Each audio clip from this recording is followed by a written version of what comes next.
ये साधक जो अपनी दिनचर्या ठीक नहीं रखते, ये उनके जीवन के लिए बहुत हानिकारक विषय है। हमारे लिए जितना नाम जप आवश्यक है, उतना ही प्राणायाम आवश्यक है, उतना ही व्यायाम आवश्यक है, उतना ही टहलना आवश्यक है, उतना ही सोना आवश्यक है, उतना ही सात्विक आहार आवश्यक है। ये बिल्कुल ध्यान रखें। तेरे दिन देखते हैं ना, ये बीमारी वो बीमारी, ये परेशानी वो परेशानी। तो सबसे पहली बात है, हम जब कहते हैं तो कोई समझ नहीं रहा, ब्रह्मचर्य की रक्षा की जाए। ब्रह्मचर्य बहुत बड़ा अमृत तत्व है। ये मूर्खता के कारण लोग इसे ध्यान नहीं देते हैं। एक ने तो कहा कि संसार में अब यही सुख है, तुम भी उसमें भी कह रहे हो कि ऐसा। हम भाई तुम्हें सुखी करने के लिए कह रहे हैं, दुखी करने के लिए तो नहीं कह रहे ना। हम तुम्हारे दुश्मन नहीं है, तुम्हारे मित्र हैं। तुम्हारा मन तुम्हें गलत रास्ता दे सकता है, लेकिन हम तुम्हें गलत रास्ता नहीं दे रहे। तुम सदगृहस्थ हो तो संयम से चलो। सदगृहस्थी में भी एक आप सोचो, आप रात दिन पशुता का व्यवहार करके मलिन मन के द्वारा शांति प्राप्त करना चाहते हो, आनंद की अनुभूति करना चाहते हो, कैसे हो सकता है? आप जब बीमार हो, आज नहीं, आज तुम्हारी यौवन अवस्था तुम्हें समझ में नहीं आ रहा, लेकिन ये तुम्हारी आदत तुमको कल कहां पहुंचा देगी तुम्हें पता नहीं। जब पहुंच जाओगे तब कोई रास्ता नहीं। कितने ऐसे बच्चे हैं जो इस बात में दुखी हैं कि मैं क्या करूं, आत्महत्या कर लूं, ऐसे आते। कितने प्रश्न ऐसे आते हैं कि क्या मैं आत्महत्या कर लूं? देखो पहुंचा दिया, यहां आपके मन ने वहां पहुंचा दिया जो अंतिम दुर्गति का केंद्र है। यदि आप गृहस्थ हैं तो 5 बजे तक उठ जाए, इतनी छूट। मान लो आप रात्रि में 11, 11:30 बजे या 12 बजे सोते तो 5 घंटे। अगर आप दिन में नहीं सोते तो 6 बजे तक उठे। सूर्य उदय हो रहा हो, आप सो रहे हैं, चाहे गृहस्थ हो चाहे विरक्त हो, आप बिल्कुल नष्ट हो जाएंगे। आपकी आयु नष्ट होगी, आपकी बुद्धि भ्रष्ट होगी, आप ब्रह्मचर्य रह नहीं सकते। कह देते ब्रह्मचर्य की क्या जरूरत, क्या? आप सच्ची मानिए, आप 2 महीने ब्रह्मचर्य, अगर गृहस्थ है 2 महीने ब्रह्मचर्य रहिए, 2 महीने केवल, और फिर आप देखिए आपको कैसा लगता है। और उस ब्रह्मचर्य से युक्त होकर फिर संतान उत्पन्न क्रिया की, आप देखिए वो संतान कैसी तेजस्वी होगी। आप उसको समझिए। आप जिसे बिल्कुल साधारण बात समझ रहे हैं, आप समझ रहे हैं आपको छूट मिल गई विषय भोगों के लिए, नहीं, सावधान। कुछ दिनों बाद आप ऐसे ऐसे रोगों से ग्रसित हो जाएंगे कि आप चलने लायक नहीं होंगे। आप खुद देख लीजिएगा, कुछ दिन बाद ऐसी आपकी इंद्रियां हो जाएंगी कि साधारण बातों में आप ब्रह्मचर्य रहित हो जाएंगे, सोच में ब्रह्मचर्य रहित हो जाएंगे, साधारण घर्षण में आप ब्रह्मचर्य रहित हो जाएंगे। ऐसी स्थितियां आती हैं जिनमें मतलब कितनी दुर्दशा हो जाए, चाहे वो स्त्री शरीर हो चाहे पुरुष शरीर। ऐसा नहीं कि केवल ब्रह्मचर्य पुरुष शरीर के लिए, दोनों के लिए ब्रह्मचर्य है। अगर आप गलतियों से युक्त हो जाएंगे तो स्त्रियों में ऐसे रोग हो जाते हैं जिनके कारण उनको चलना फिरना मुश्किल हो जाता है, उनके शरीर की पूरी स्थिति बिगड़ जाती है। ब्रह्मचर्य दोनों के लिए आवश्यक है। कुछ लोग प्रश्न करते हैं कि गृहस्थ आश्रम में ब्रह्मचर्य का अस्तित्व नहीं।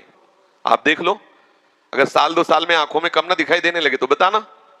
अगर घुटने दर्द करें, कमर दर्द करे, चलने पर आपको चक्कर आने लगे, देखना, खुद देखना। एक शरीर है, उसकी एक नियत क्षमता है, आप उसके अनुसार चल। गृहस्थ का मतलब ऐसा थोड़ी कि तुम्हारे लाइसेंस मिल गया भोगों का कि तुम मनमानी गंदे आचरण करो और तुम स्वस्थ हो। शरीर है तुम्हारा, कोई सोने चांदी का थोड़ी बना है। सोने चांदी का भी घिसोगे तो पतला जाएगा, वहां नष्ट हो जाएगा। भाई किसी भी चीज को, इसका एक संयम है। देखो हमने पढ़ा है, शास्त्रों में भी पढ़ा है, जब भगवान गरुड़ जी की उत्पत्ति करने का संकल्प हुआ ना कश्यप जी को, तो 10,000 वर्ष तक ब्रह्मचर्य रहे। और फिर जब माता विंता के गर्भ में आधान किया तो अरुण और गरुड़ जैसे महापुरुष पैदा हुए।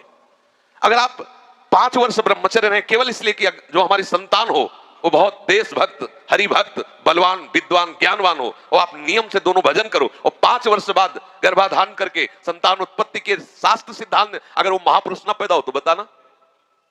अब ये खान पान ठीक नहीं, आचरण ठीक नहीं, पवित्र नहीं हो। एक किसान भी खेती को सुरक्षित और तैयार करता है तो उसमें अच्छी फसल होती है। तुमने ब्रह्मचर्य को जाना ही नहीं, इधर उधर से हर तरह से भ्रष्ट आचरण, और वो संतान कैसे हुई?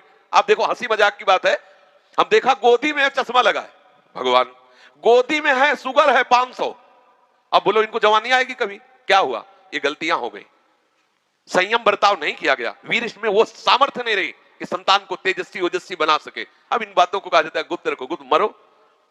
भाई आप जैसे कह रहे हैं सब कहने सुन तो देख लो, आगे तुम्हारे आ जाएगा। अगर उठने में तुम्हें तकलीफ ना होने लगे, कहना अगर बादाम ज्यादा खाओगे तो लीवर खराब हो जाएगा। देख, कुछ दिन बाद देख लेना। ये जो लोग कहते हैं ना कि अरे बाबा लोग सब कहते हैं, देख लेना तुम्हारे पुरखा पानी पा जाएंगे। तुम तो हमारी आत्मा हो, इसलिए हम तुम्हें प्यार से समझाते हैं। जैसे हम कहते हैं तुम ब्रह्मचर्य रहो, हस्त मैथुन मत करो, गंदे आचरण मत करो, व्यभिचार मत करो।